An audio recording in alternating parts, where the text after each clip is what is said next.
반갑습니다. 자, 오늘은 이제 고전 시각 강독 다시 시작해야겠죠? 오늘은 조이의 만분가를 볼까 합니다. 자, 몇 개 이제 좀 설명을 하고 선생님들과 얘기를 좀 해봐야 될 것 같습니다. 자, 이 조이의 만분가, 이 만분가를 이제 설명에 앞서서 좀 상황을 좀 얘기를 해야 될 것 같아요. 사회 문화적인 맥락을 좀 얘기를 해야 될 것 같고, 또 하나는 이제 우리가 또 알아야 할 것 중에 하나가 이 전신, 이 전신이 되는 작품이 또 있습니다. 그게 바로 이제 정서가 지은 정극인이라는 정극이래 정과정곡, 정서가 지은 정과정곡 12세기 정도로 생각을 합니다. 정서가 지었다고 하는 12세기. 자, 얘는 이제 16세기 정도로 봅니다. 이게 성종 때의 인물인데요. 다만 이제 성종 아들이 연산군입니다. 연산군. 그래서 연산군이 사실은 이제 나중에 폐위가 돼서 연산군이 된 건데, 왕위를 이제 물려받고 나서 자기 어머니 이제 패비 윤 씨가 패비 사건을 통해서 굉장히 이제 살인에 대해서 적개심을 갖게 됩니다. 살인이라고 하는 집단에 대해서 굉장히, 그래서 여기서 이제 문제됐던 게 뭐냐면 조이제문이라고 해가지고, 조이제문이라고 해서 자신의 이제 할아버지 편 이제 세조죠. 세조가 왕위를 찬토한 어떤 그 부분을 비판했다 해가지고 여기에 엮어서 사화를 일으킵니다. 그 사화가 바로 뭐냐면 무오사화입니다. 무오사화가 일어납니다. 자, 그래서 이 무오사화가 일어나자 결국은 이 여파에서 이 조이라는 인물이 이제 성종에 상당히 성종을 받았던 인물인데, 문제는 이제 이 조이라는 인물이 미운털이 박혀서 이 무오사화 중에서 유배를 가게 되는 거예요. 그래서 기본적으로 이제 이 노래가 사회 문화적 맥락을 놓고 본다면 유배 가사의 흐름에서 이야기를 합니다. 자, 그래서 유배라고 하는 게 또 이 정서가 또 유배를 가지 않았습니까? 정서가 이제 뭐 인종부터 해서 의종에서 이제 명종에 이르기까지 굉장히 긴 시간 동안 유배를 또 가게 됩니다. 자, 그래서 이제 여기서 이 유배 가사의 흐름이라는 게 나오게 됩니다. 이제 학자들이 유배 가사의 흐름이라는 게 나오게 됩니다. 그래서 유배 가사의 효시를 이제 정과정곡으로 보는 이유가 바로 이제 이런 사회 문화적 맥락이 맥이 다 있기 때문에 그렇습니다. 근데 또 하나 이제 알아둬야 할 게 뭐냐면, 우리나라에서 이제 보통 이제 작가가 이제 실명으로 이제 거론되는, 작가 실명이 거론되는 작품이 이게 최초예요. 최초. 그래서 기본적으로 작가 맥락을 알아야, 그러니까 쉽게 말하면 지금 보고 계시는 이러한 작가 맥락을 알아야지만 그 작품의 성격을 이해할 수 있는 작품들, 이런 작품들을 유배 가사라 합니다. 그래서 우선 첫 번째 유배 가사의 특징은 항상 이렇게 작가 맥락을 먼저 알아야 된다. 교육과정에서 강조하는 작가 맥락을 무조건 전제해야 설명할 수 있는 작품들입니다. 그래서 항상 문학사적으로 얘기할 때도 여기 지금 보시는 이 정과정곡이 사실상 최초의 실명 작가가 거론돼. 그러니까 이전에는 실명 작가가 없어요. 실명 작가가 없고 다 가명인데, 그래서 유배 가사는 특징이 실명 작가가 있어야 됩니다. 실명 작가가 유배를 갔다 온 경험이 있어야 됩니다. 조이는 실제로 이제 그 의주에서 붙잡히게 됩니다. 원래 사신으로 중국 갔다 왔다가 뜻하지 않게 모사에 얽혀가지고 의주에 유배를 가게 되고, 우주에서 이제 다시 순천으로 유배 가게 되는데 그 과정에 죽어버려요. 그래서 순천 가서 죽어버립니다. 그래서 아주 불우하게 또 화려한 또 정계에 진출해서 자신의 어떤 화려한 정계 진출한 어떤 삶을 살지도 못하고 결국 이제 마지막에 연산군 때 죽음을 이제 죽은 인물입니다. 자, 이 두 작품의 또 특징이 하나 있는데요. 무슨 특징이냐면, 충신 연주지사라고 이제 보통 이제 교수님들이 흔히 얘기하는, 조인재 선생님께서 말씀하셨죠. 충신 연주지사. 그러니까 충이라고 하는 거와 그 다음에 이제 그거를 여성화자의 입을 통해서 임을 그리워하는, 그리움의 어떤 성격을 드러내는 이런 이제 성격의 노래를 보통 이제 알레고리적으로 접근을 하면, 이걸 이제 알레고리적인 영군시라고 해가지고, 알레고리가 드러나는 영군시라고 해서 이게 이제 유배가사 흐름에 굉장히 중요한 비평적 논의가 됐습니다. 그래서 정과종기에서 시작해서 만분가, 자 그리고 흘러가면 이게 좀 관통할게요. 흘러가면 나중에 정철이 나오죠. 정철로 이어지는. 그래서 정철하고 만분가는 같은 시기예요. 16세기에 이제 삼위인국, 송미인국. 그래서 이제 100년이잖아요.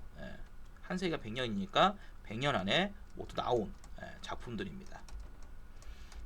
글씨가 좀 안 쓰지네요. 그래서 기본적으로 이제 사미인곡과 이제 송미인곡이 조이의 이런 작품의 영향을 받지 않았는가, 이렇게 이제 학자들이 그 문학사적 흐름을 잡아서 얘기를 합니다. 여기까지 다가오셨나요? 그래서 기본적으로 이제 이 상호 텍스트 연결시키기가 상당히 좋은 작품이기 때문에 오늘은 제가 특별히 조이의 만분가, 보통 이제 여러분들이 조이의 만분가를 잘 접하지 못해요. 그래서 뭐 정과정곡이나 사민곡, 송민곡에 비해서 모르는 경우가 많아서 고전시가 강독반이 좀 여러분들이 좀 놓치는 부분을 채워준다 이런 생각으로 진행하고 있기 때문에 조이의 만분가를 한번 끄집어 드릴까 합니다. 자, 오늘 좀 배울 게 좀 많이 있습니다.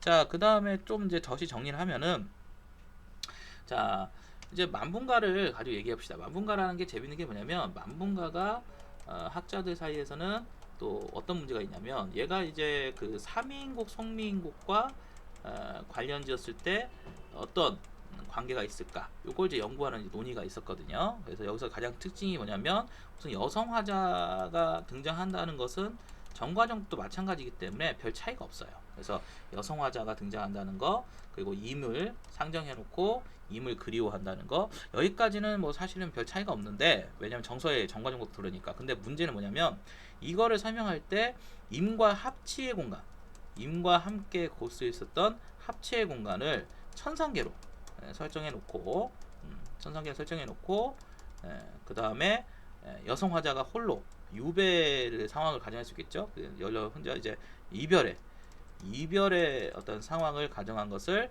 지상계로 이렇게 나눠 놓습니다.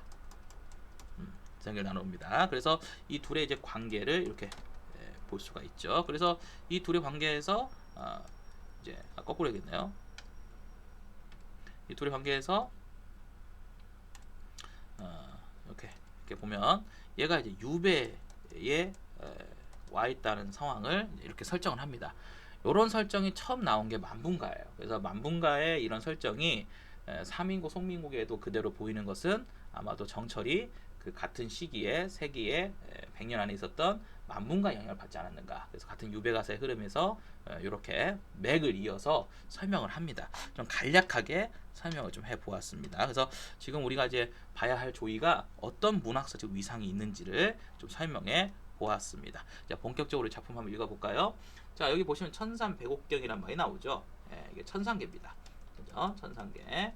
자, 천상계에서 11우 어디매고 오세군이 깊은 곳에 자청천을 가려하는, 자청천도 이제 천상계 공간이죠. 이게 공간의 설정이 상당히 중요하다는 거예요. 자, 구말리 먼 하늘을 꿈이라도 갈동말동 차라리 죽어져서 억만번 변화하여 남산 늦은 봄에 두견에 넋이되어 이와 가지 위에 밤낮으로 못 울거든 삼청동리에 저문 하늘 군되어 바람이 흘리는 나라 자미궁, 그죠? 자미궁. 자, 날아올라 옥황 향양전, 옥황상제가 있는 곳이라고 하죠. 옥황상제가 있는 향양전. 자, 이런 데서 나가 앉아 흥중에 쌓인 말씀 시켜자. 자, 그러면 보면은 여기 지금 제가 지금 표시를 한 것들이 대부분 천상계예요. 천상계의 공간이지만 여기 보시면 또 다른 시어들이 나와요. 뭐라고 나오냐면 갈동말동하다. 자, 죽어졌다. 그 다음에 두견에 넋이 되었다. 그렇죠? 그 다음에 밤낮으로 운다. 저문 하늘에 구름이 되었다. 그리고 실컷 흉중의 마음을 얘기하고 싶다. 자, 이렇게 말을 하는 거 보면 천상계에서 홀로 떨어져 내려왔다. 그죠? 지상계로 떨어져 내려오는 상황이라는 것을 설정하고 있습니다. 자, 그래서 기본적으로 첫 번째 연이 시험이 제일 잘 나와요. 그래서 첫 번째 연을 보면은 전체를 보면은 천상계에 존재했던 인물이 지상계로 홀라 떨어져 와서 천상계에 있었던 그런 합치의 공간을 그리워하고 생각하고 있다. 이렇게 이제 볼 수가 있겠습니다. 자, 그 다음에 계속해서 가보겠습니다. 자, 그 다음에 이내 몸이 천지간에 늦게 나니 황하수 막단 초객의 후신인가. 자, 초객은 이제 누굴 말하는 거냐면 구런을 얘기합니다. 구런. 자, 그 다음에 가태부의 넋이런가. 자, 각태부의 넋. 자, 이런 거 보면은 아주 노골적이죠. 그래서 가태부. 자, 이 가태부나 구런이라는 사람은 사대부들에게 있어서 매우 중요한 인물입니다. 왜냐면 충을 다해서 목숨을 던진 인물이거든요. 중국 고사에서. 그래서 전형적인 전거 수사를 쓰고 있는 부분입니다. 자, 이런 부분에서 사대부 문학의 특징이 잘 보입니다. 예. 그래서 사대부가 자신의 충을 강조하기 위해서 중국 고사에서 나오는 충의 화신, 구런이나 가태부라는 전환시대의 인물 같은 중국의 고사에 나오는 인물들을 인용해서 이야기를 하고 있습니다. 전형적인 사대부 문학의 특징을 보여주고 있죠. 한숨은 무슨 일이고 형강을 고향이라 10년이 유락하니 백구와 벗이 되어 함께 놀자 하였더니 어르는 듯 괴는 듯 남 없는 님을 만나 금화성 백옥당의 꿈조차 향기롭다. 자, 옥새실 이음 짧아 님의 옷을 못하여도 님의 옷도 이렇게 좀 나오죠. 그러니까 이런 게 또 상당히 재밌어요. 그러니까 뭔가 이제 그 삼인국 송민국에서도 특히 삼인국에서 그 여름에 여름에 그 임의 옷을 지어다가 임이 계실 때 만났을 때 드리겠다 이렇게 하는 것들 보면은 상당히 이제 연계고리가 되어 있다는 것을 알 수가 있습니다. 그래서 아마 이런 부분 때문에 정철이 만분가를 읽지 않았을까 이렇게 얘기하는 거죠. 바다 같은 님의 은혜의 추호나 가풀이나 배옥 같은 인의 마음 님 위하여 지키고 있었더니 장안은 이제 뭐 그냥 속세는 어젯밤에 무설이 섞어치니 일모수죽의 취수도 냉박하구나. 자, 일모수죽이라는 것은 뭐냐면 대나무에 기대 가지고 이렇게 뭔가 그 슬픔을 표현하는 겁니다. 이렇게 외롭게 이렇게 힘든 이별의 상황에서 슬픔을 드러내는 겁니다. 근데 여기서 재밌는 게 뭐냐면 이 뒤에 유란이라고 나오거든요. 이 유란 여기도 죽이 나오거든요. 이게 이제 지금 대나무거든요. 여기는 이제 난입니다. 난초예요. 난초. 그럼 난초나 대나무는 다 뭐죠? 매낭국중. 그렇죠. 공교롭게 여기 나온 게 사군자예요. 그래서 이 작품이 여성 화자를 이제 지금 앞에 내세우고 있지만 전혀 여성 같지가 않아요.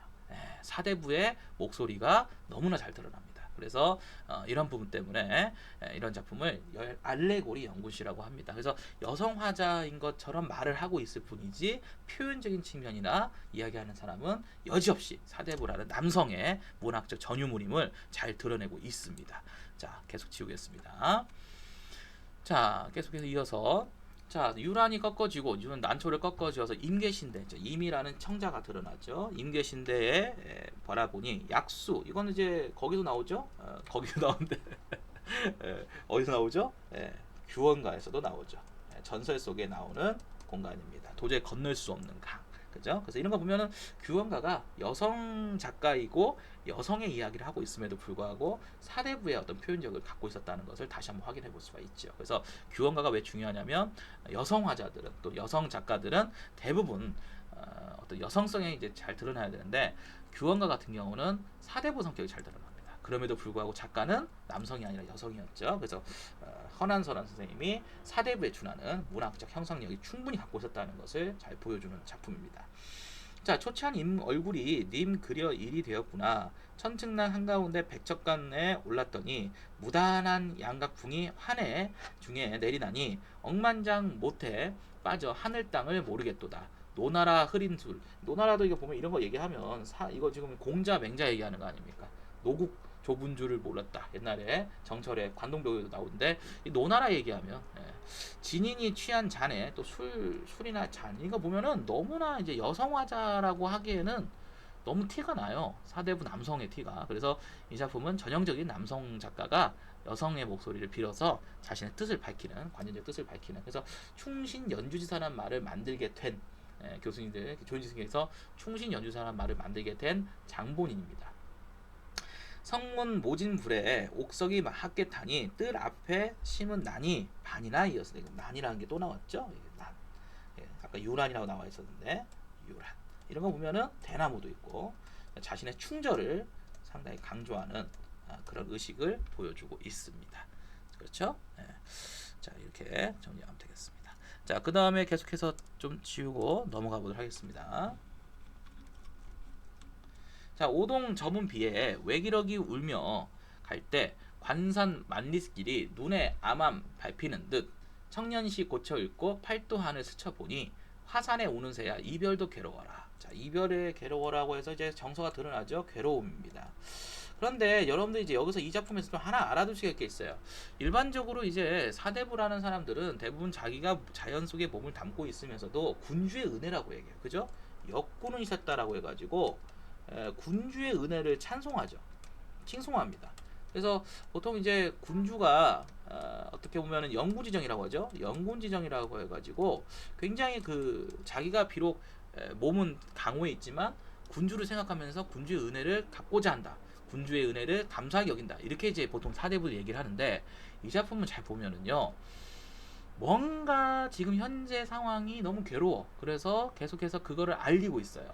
그러니까 군주에게 충성을 다하고 군주에게 정말 자신의 마음을 보이는 것도 사실이지만 이 작품은 참 충돌되게도 뭐가 드러나냐면 자기의 현재 상황이 너무나 힘들고 괴롭기 때문에 그 상황을 계속해서 호소를 하고 있습니다. 여러분들 한 가지 알아둘 게 뭐냐면 이 만분가를 또 연구하시는 분들이 이 영군지정과 더불어 중시하는 게 뭐냐면 현실 속에서 드러나는 고난 이거예요. 그러니까 유배지에 가게 되면은 당연히 유배로 왔기 때문에 매우 힘든 역경과 고난이 기다리고 있겠죠. 그런데 아무래도 이제 사대부들은 그럼에도 불구하고 군주에 대한 마음을 저버릴 수는 없었죠. 그게 약간 이 충돌이 일어나요. 그런데 17세기 이후에 나오는 유배 가사들은 군주가 뭐야?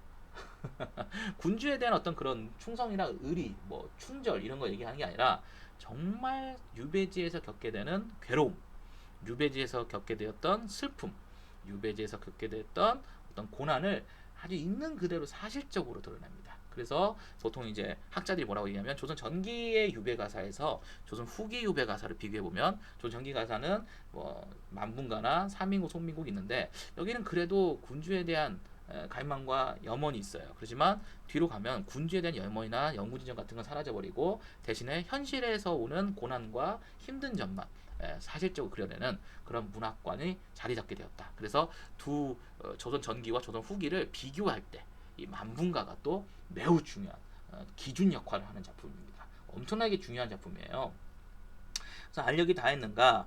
자, 낙화 말이 엽고 벽창이 어두우니 잎노란 새끼새들이 어미도 그리는구나. 그러니까 자기가 지금 혼자 떨거리 나와서 이별한 상황에서 얼마나 힘들고 슬픈 상황을 겪고 있다는 것을 지금 아주 비유적으로 그죠?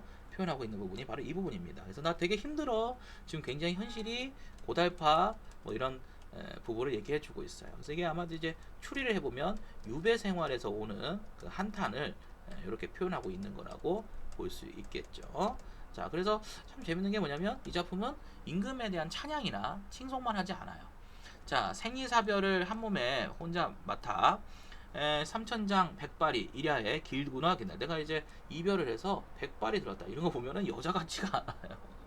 자, 풍파에 험배 타고 함께 놀던 저 무리들아 강천지는 해에 주줍이나 무량한가 밀거니 당기거니 염예태를 겨우 지나 만리 붕정을 멀리 견주하더니 마을 바람에 다 붙이어 흑룡강에 떨어진 듯 천지 가이없고 어안이 무정하는 옷 같은 면목을 그리다가 자, 이 옷 같은 면목이라고 하는 것은 결국 이제 얼굴을 보고 싶다는 건데 옷같이 고운 얼굴을 보고 싶다는 건데 이제 임을 그리워하는 항상 청자가 임이 있죠. 소통구조 보면은 화자는 여성이지만 여성이지만 그 여성이 임을 그리워하고 있죠. 이렇게 이야기하고 있지만 사실은 전체적으로 보면은 독자는 군주가 되겠고 그 다음에 작가는 사대부의 어떤 성격을 잘 보여주는 그런 작품입니다. 자, 이렇게 이해하시면 되겠죠. 또 나왔어요. 매난국도 다 나왔죠. 이제 국화만 나오면 되겠네요. 국화만 나오면 다 나옵니다. 자, 매화나 보내고자 영로를 그러니까 자기의 충을 강조하는 이런 관념적 의식이 잘 드러납니다. 용량 명월을 예보던 낯빛인 듯 양춘을 언제 볼까? 양춘이란 말도 또 우리 삼인곡이 나오죠. 양춘을 붙여내어 임 계신 곳에 보내고 싶다라고 하는 정천의 문학에도 보이는 표현입니다. 혼자마자 벽해 넓은 가에 넋조차 흩어지니 나의 긴 소매를 누굴 위하여 적시는고. 자, 태상 7위분이 옥진군자 명이시니 천상남루에 천상남루도 이제 보면 임금님이 계시는 곳이죠. 임금이 생적에 올리시며 지하 부풍의 사명을 벗기실까. 죽기도 명이요 살기도 하니니 진체 지하게 성인도 못 면하여 누설 비제를 군자인들 어떻게 하겠냐. 자기가 지금 여기 보면은 군자인들 얘기하고 있고 성인이라는 얘기를 하고 있어요. 이런 정도면은 여자 얘기를 포기한 거죠. 이 정도면 여자 얘기를 포기한 겁니다. 그래서 이거는 여성을 빙자한 전형적인 사대부의 목소리가 들리는 작품이에요. 그래도 정철은 많이 감축이라고 했는데 만분간은 아예 노골적으로 자신의 목소리를 드러냅니다. 자, 5월 비상이 눈물로 어리는 듯 3년 대한도 원기도 되었구나. 이제 그만큼 시간이 흘렀다는 거죠. 5월이나 겨울이 왔다. 겨울이 반복된다. 계절이 변화가 있다. 그런 거 이제 유배 생활이 이제 반복되는 그런 자신의 현실을 얘기하고 있고, 소수남관이 고금의 한둘이며 백발 황상에 서러운 일도 많기도 많다. 건곤 하늘과 땅이 모두 병이 들어 혼돈이 죽은 후에 하늘이 침할 듯 광색성이 비치는 듯 고종 의국의 원분만 쌓였으니, 여기 보면 원분만 쌓이니까 뭔가 이제 유배에서 오는 그때 원망도 드러나요. 억울함. 그러니까 이 작품이 참 재밌는 게 뭐냐면, 앞에서는 마치 임금에 대해서 굉장히 보고 싶고 그리워한다라는 얘기가 주된 것 같은데, 뒤로 갈수록 자신의 신세 한탄과 억울함을 호소하고 있어요. 그래서 이 작품이 약간 이렇게 양립되는 그런 정서가 드러난다. 이게 되게 특징입니다. 삼위인곡, 송미인곡은 이렇게 본다면 억울함이나 원망이 많이 드러나지 않아요. 그것은 아마도 정철은 돌아갈 줄 알고 있었던 것 같아요. 그래서 충성을 좀 더 충정을, 자신의 어떤 감정을 좀 더 임금에게 맞춰서 쓴 작품이 삼위인곡, 송미인곡이라면, 만분간은 참 재밌게도 자신이 유배지에서 겪게 되는 그런 힘들고 괴로움을 통해서 그 유배 생활에서 오는 어떤 어려움이 또 자신의 억울함에서 비롯되는 것임을 이해하고, 그걸 자꾸 이제 군주에게 또 호소를 하는, 억울함을 호소하는 이런 부분이 드러납니다. 정과정국에서도 나의 죄가 아무도 것도 없다. 잔월 효성이 다 알고 있다.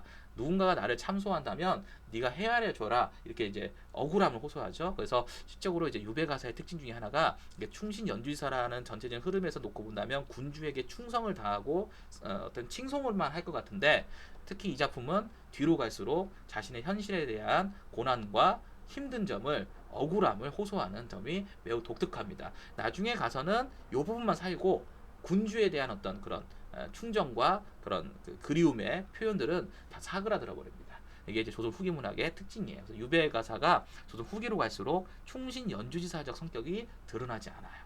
그래서 보통 이 작품을 기준 삼아서 조선 후기 문학에서의 특징과 조선 전기 문학의 특징을 비교해서 설명하십니다. 교수님들이요. 자, 계속 해보겠습니다. 창창막막하야 못 믿을 손 조화로다. 이러나 저러나 하늘을 원망할까. 도척도 성이 놀고 백이도 백이숙제 많이 들어보셨죠? 아사하니 굶어 죽으니. 자, 동릉이 높은 건가 수양산이 낮은 건가, 이런 거 보면은 자신의 지조에 대해서 또 역시 전거소사를 쓰고 있습니다. 앞에서는 이제 구론과 가태부를 얘기했고, 뒤에서는 백이숙제 얘기를 하고 있네요. 남가의 지난 꿈을 생각하든 싫고 미워라. 고국 송추를 꿈에 가 만져보고 선인 구묘를 깬 후에 생각하니 구의 간장이 굽이굽이 끓어진다. 이제 자기가 이제 어떤 나라를 생각하는 이제 어떤 그 영구지정뿐만 아니라 우국지정이 드러나죠. 우국지정, 나라에 대한 걱정도 드러납니다. 여자 얘기 포기했어요 이제. 장애 의문의 백주에 흩어지니 임해망량이 실컷 젖은가에 배옥은 무슨 일로 청승의 기술이 되고 북풍을 어딘지 혼자 서서 가없이 우는 뜻을 하늘 같은 우리 임이, 또 임이 또 나오죠. 항상 이 청자는 여러분들 북박이로 고정시켜놓고 쓸 준비를 하셔야 됩니다. 소통구조에서 꼭 물어봐요. 자, 목란 추국에 향기로운 다시련다. 처벽 소군이 박명한 목이로다. 자, 군운이 문이 되어, 자, 군운 이런 거 보면 이제 군운. 그래서 임금에 대한 얘기 아예 대놓고 이야기를 하고 있습니다. 흘러가도 자취였고 오간이 꼬치로되, 오간이라고 하는 것도 임금을 말하는 거죠. 눈물 가려서 못 보겠구나. 이 몸이 녹아져도 옥황선제 처분이요. 옥황선제라고 얘기하는 것도 사실 알고 보면은 아까 천상계에 있는 인물이니까 군주에 해당되겠죠.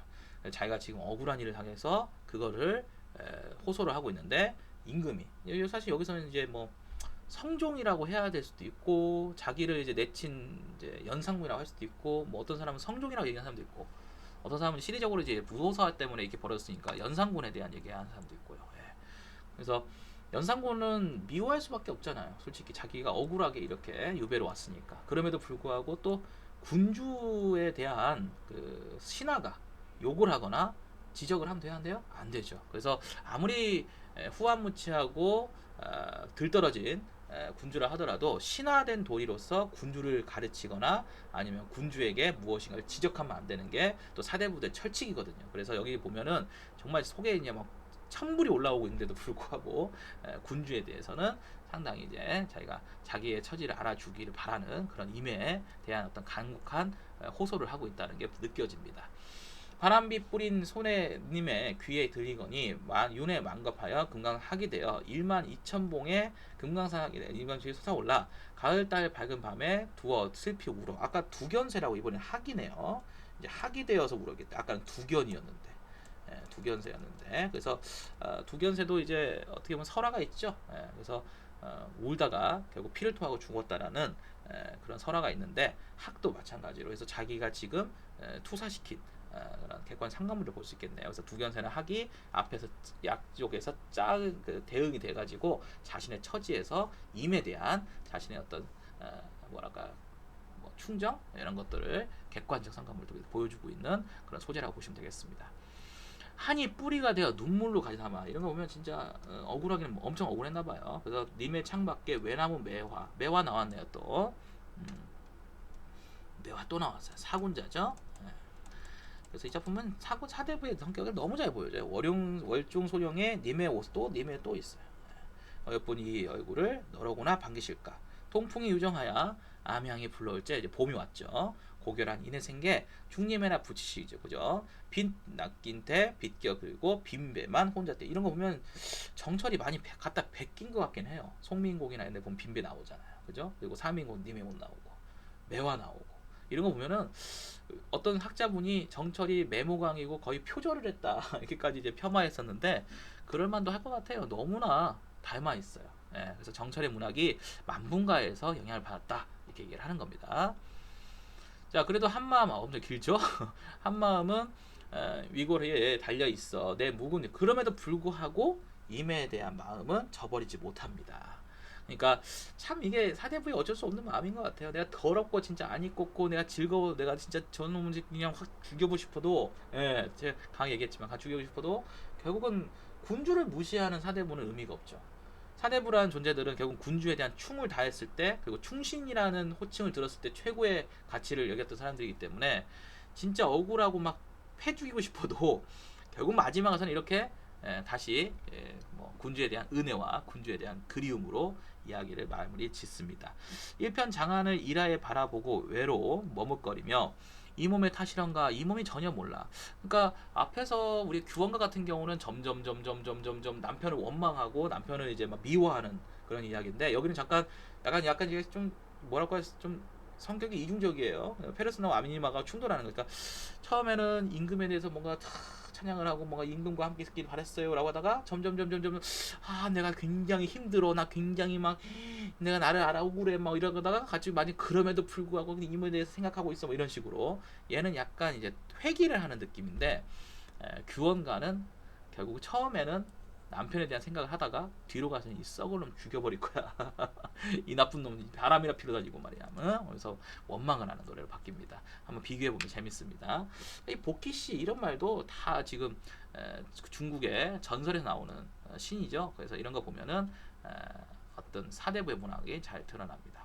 그래서 구름 위에 나는 새야 내 어디 아니 알겠더냐 이내 가슴 산이 되고 돌이 되어 어디 쌓였으며 비가 되고 물이 되어 어디 울며 그러니까 뭐 구준비가 되라 뭐 달이 되라라고 했던 사대부 그러니까 어떻게 생각하면 정철이 이 작품이 너무 유명하다 보니까 자기가 이제 뜻을 군주에게 전할 때 유명한 작품에 이제 피처링한 게 아닐까라는 생각도 저는 솔직히 들어요. 제가 이제 만약 학문을 한다면 근데 학자들은 이제 너무 비교했을 때 닮은 곳이 많다 보니까 정철이 이걸 많이 베꼈다고 얘기해요. 백세 교육 만세 상감하리라 이런 거 보면은 이거는 뭐죠? 뭐 만세 무장 뭐라고 해야 되죠? 하여튼 군주에 대한 최고의 어떤 칭송을 하고 있는 거죠. 그래서 마무리가 됩니다. 자, 그러니까 결과적으로 이 시는 앞에서는 주로 유배지에 처해 있는 자기의 상황과 그럼에도 불구하고 임과 함께 있었던 시절을 회고하면서 상당히 그리워하고 임에 대한 자신의 영군 지정을 가장 잘 드러냅니다. 그걸 드러내기 위해서 갖가지 전거 수사와 사군자를 들먹이면서 관념적으로 드러내고 있죠. 그러다가 현재의 유배 생활에서 임과 떨어진 자신의 생활에서 오는 고통과 그 고통에서 오는 억울함의 감정을 여지없이 잘 드러냅니다. 그럼에도 불구하고 뒤쪽으로 가서는 다시 임에 대한 마음을 되새기고 임이 건강하게 만세를 누리기를 기원하면서 이야기를 마무리하고 있습니다. 자, 그래서 전형적인 사대부가 그 임금에 대한 어떤 그런 충정을 강조한 노래인데, 다만 이 작품이 좀 재밌는 것은 중간 부분을 보면 매우 현실에서 오는 괴로움과 고난에 대해서 진솔하게 얘기를 하고 있어요.